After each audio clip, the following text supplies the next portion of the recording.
Hey kids, your favorite aunt here, and today I'm working on a craft project that is part of a larger project that I'm working on. Hopefully I'll be able to show you the whole thing once I'm done, but I'm going to show you some of the projects that are part of this larger thing I got going on. And so this one is inspired by a wreath that I saw when I was in town today. It was gorgeous. Now the project that I'm working on, the theme is sort of like swampy, overgrown, like the plants are reclaiming the area. So the wreath that I saw was gorgeous. It had air plants and ferns and all kinds of crazy stuff on it. And it looked really, really wild and really sort of fit the theme that I'm going for. The problem is it was only about this big around. So why they even make wreaths that small, I don't know. It's not really big enough for a huge front door. So I have experience with floral arrangement. I've done a couple of weddings. I've done everything for my house. I used to make floral arrangements for my room when I was a kid. So I'm not afraid to like get the supplies and whip something up myself. If you've never done it and you want to try it, I do have some tips for you. Now, to start off with, I have a store-bought vine wreath. This is grapevine, and when I was little, my mom, who taught me how to do all this stuff, actually knew someone that like grew grapes, and she could go out there and pick up the old vines that they cut off of the grapevine thing. So she could like roll and make her own wreaths, any shape, any size, and do whatever she needed to do.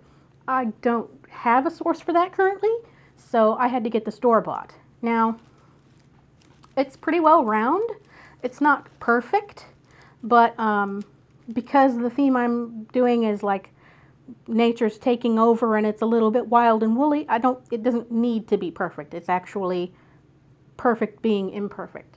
And it does have these little bits and bobs hanging off of it, so it looks a little weathered and a little unkept.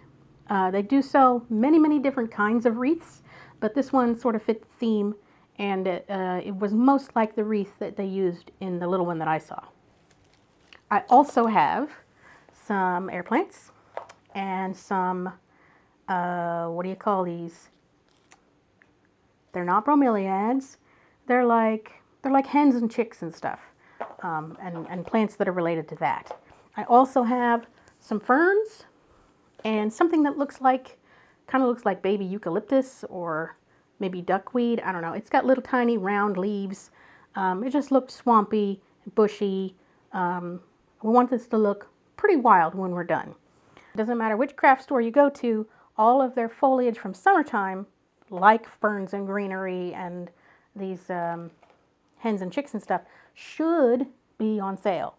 The other thing is, a lot of people make the mistake of trying to do floral projects with a tiny little pair of needle nose pliers or a tiny little pair of snips from Walmart. You can do it, but it's going to be way harder on you. You're going to have to work harder, and you might ruin your pliers by either breaking them or dulling them. So, if you're going to try this, spend a couple extra bucks or raid your husband's garage or whatever. These are mine. I bought them specifically for floral. It's a nice big pair of clippers from, I think this is Cobalt from Lowe's.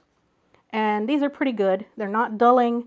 They're nice and hefty, and they have a nice big handle so I can really get a squeeze on the wire. I also have 10 snips, and in case that doesn't do the job for some stems, like really, really big stems, I went out and got a pair of fence pliers. The first pair of fence pliers I had, I was working on something, I think it was before my own wedding, and I had a huge, like if you've got a wire that's the same gauge as your pinky, you're not going to be able to cut it with any of those other tools.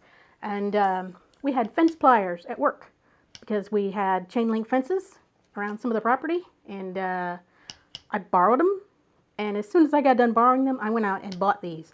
These are vice grips, I believe also from Lowe's. You're going to be able to cut just about anything with this. I also have some floral wire. A lot of people use glue and they will hot glue their stuff in place. That works great if you're doing a project for inside. In my case, I want to put this outside, so hot glue is not always the best choice. Hot glue, when it's in, especially if you have a sunny front porch, it will heat up and lose its grip, and it will release, and stuff that you've glued on will fall off. So if you're going to do glue, I suggest getting something a little stronger, like some outdoor rated silicone or some E6000, something that will, it might take a little longer to dry, but it will stay in the heat. I also have two different glue guns. I have a high temp glue gun and a low temp glue gun. The difference between a high temp and a low temp is that with the low temp, you will burn yourself slightly less often. You can't, like if you touch the glue too soon, it doesn't matter what temperature you've used, it will be hot and it will burn you. But you will burn yourself less if you use lower temperature glue.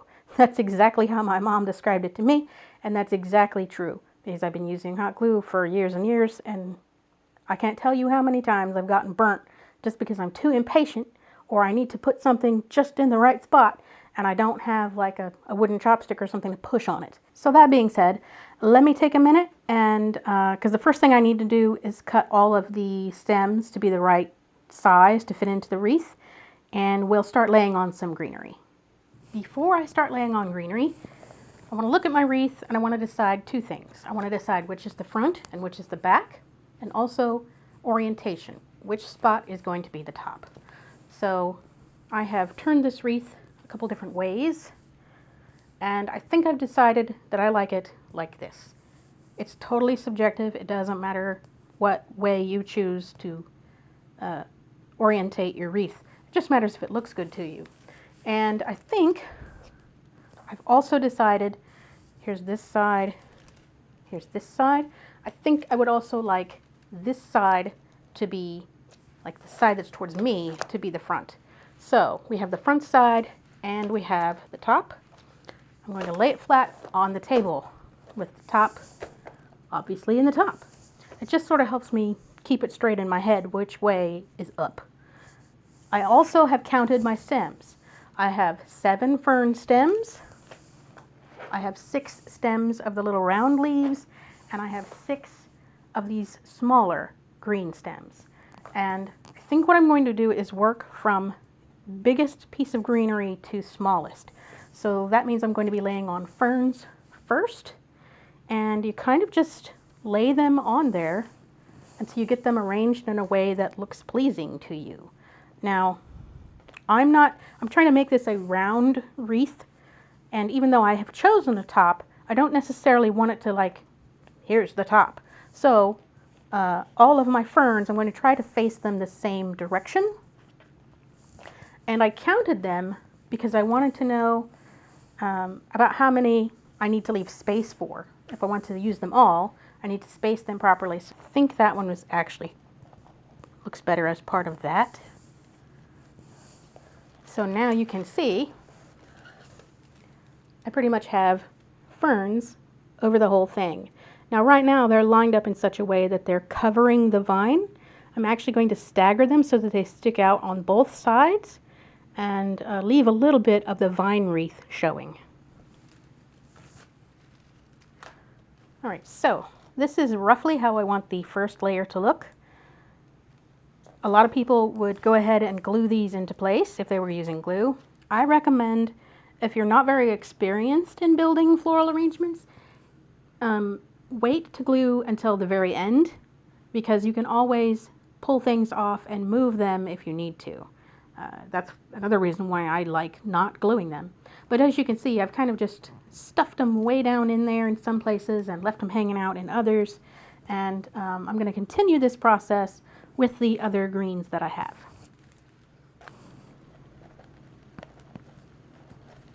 Something I forgot to mention is I also decided to only use 6 of the ferns because I have 6 of everything else. And they seem to be, like I seem to be clumping them together, so, or at least placing them pretty close together.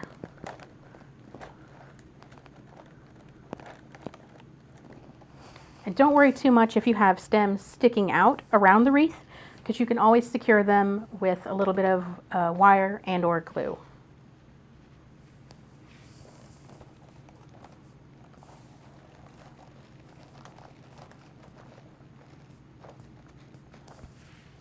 Something that will help you out during this process is to either stand up and look at it or actually hold it out in front of you and look at it and see what it looks like. And I think that some of this greenery is a little too full. So what I'm going to do, since I haven't glued it, is pull it out and take some of this round leaf greenery off.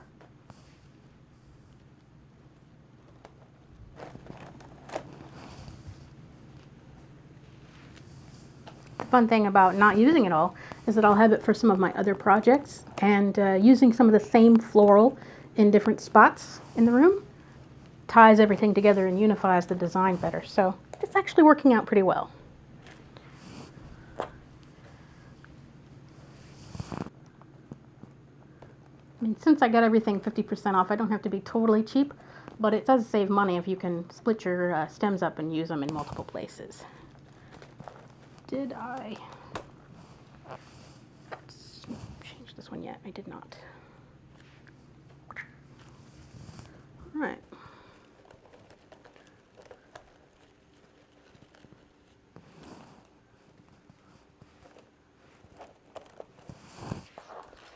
All right, that's what the second layer of green looks like, at least right now. You can always change it, you can always adjust things, you can tuck things in or pull them out or move them around. Part of the reason why I like doing this so much is it's a very open, creative process. You get to be creative and do something fun. So for this greenery, right off the bat, same thing. I'm going to pull some of it off and only use the center of each stem, just because I don't want to overwhelm the wreath. I want it to look wild, but not fully filled in.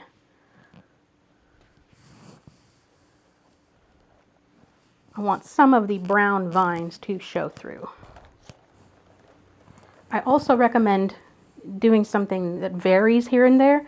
Like I've put this on the inside, and I've put this one on the outside, and make it a little random because it'll add to the it'll add visual interest to the design. It doesn't have to be perfectly matchy-matchy or symmetrical. It actually looks a little better if it's not.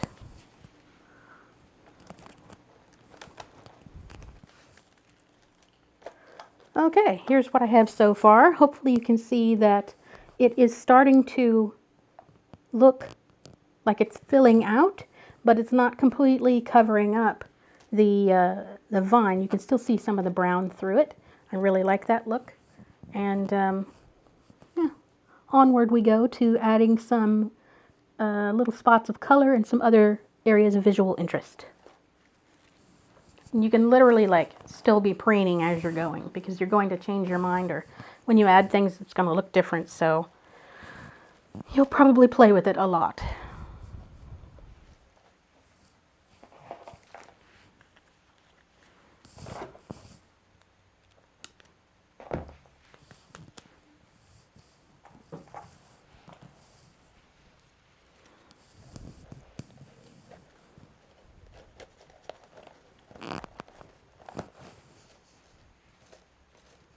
Oh, I really love that. I love that so much. Let's see, where can I put this? I love this color. Put it over here and have it hang down. Maybe.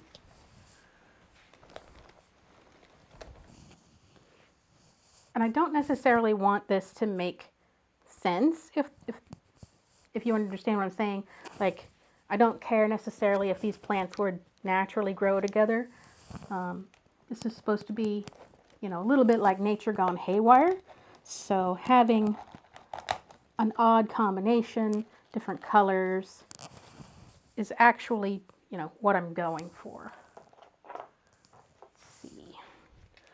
Now these other ones, you kind of want to try and balance out the visual weight. And the best way to do that is to either clump them together in a larger clump that's about the same size as the one on the opposite, or, you know, like balance out the same size of plant. This one is huge. I don't know if it's actually going to fit where I want it, but we'll give it the old college try.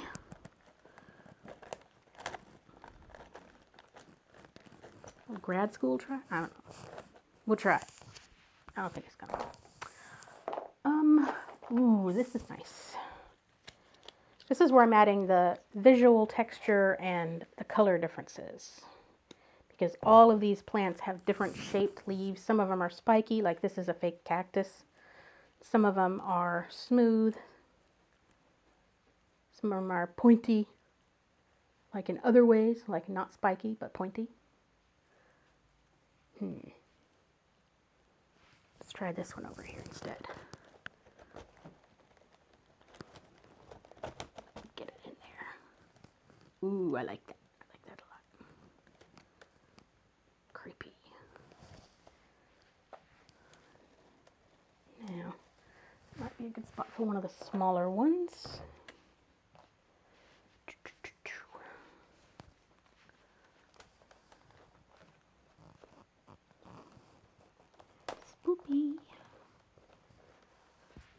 I'm covering up quite a bit of my vine wreath actually right now, which I don't know. I might end up liking it. We'll see.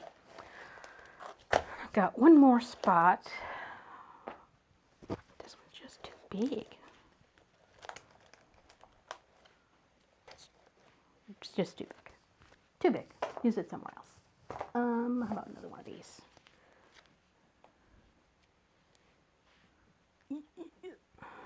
Oh, they're so cute. I just love these things.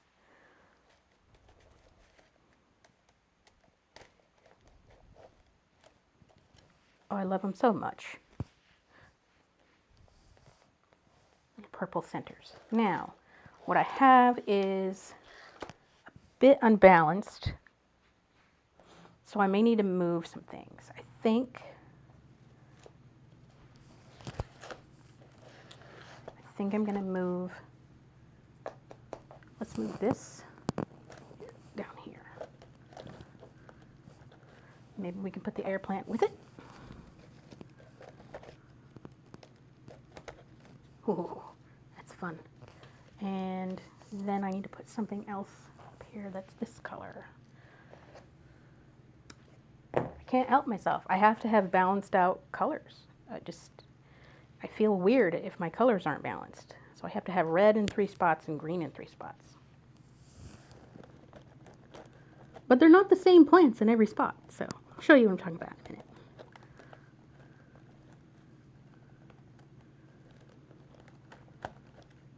Okay, let's see.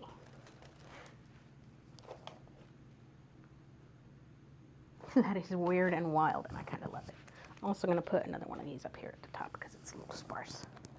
Compared to the other places, it's looking a little sad. There we go. Okay. Fluff up the greenery a little bit because I smashed it. See if I can make some vines stick through here and there. Would be nice.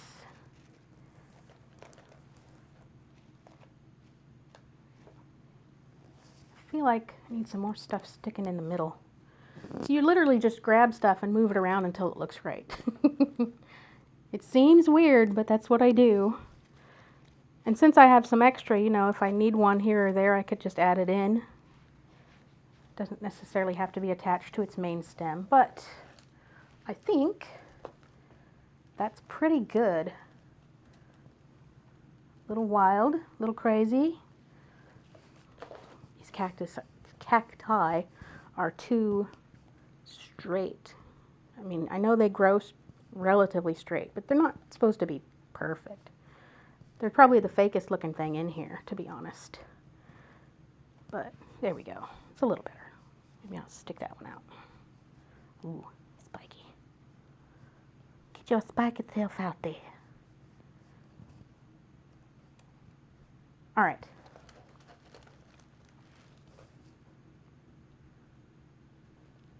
I'm pretty sure that's me done.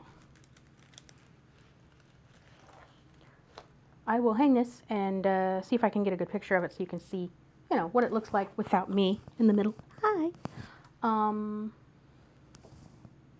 Thumbnail. Even though I am done arranging this, there are some finishing things that you need to do every time you make a wreath like this. You need to decide how you're going to hang it. I have a screw on my door, regularly hanging things on it. I have a wreath for every occasion, every season in storage, which is a lot. And most of the time, like, I can just hang it on there. I think in this case, I'm actually going to put a loop on it to make it a little more secure. You can either take some floral wire and wrap it around the wreath and create a loop in the end of the wire, or you can actually take a piece of string, ribbon, twine, and make a cloth loop, and you just run it through the wreath and then tie it in a loop and hang it by that. So having a way to hang it's very important, unless you're going to use it as a candle ring and set it flat on the table, in which case you don't need the hanger. You can do that with wreaths too. That might be a good use for some smaller ones, in fact.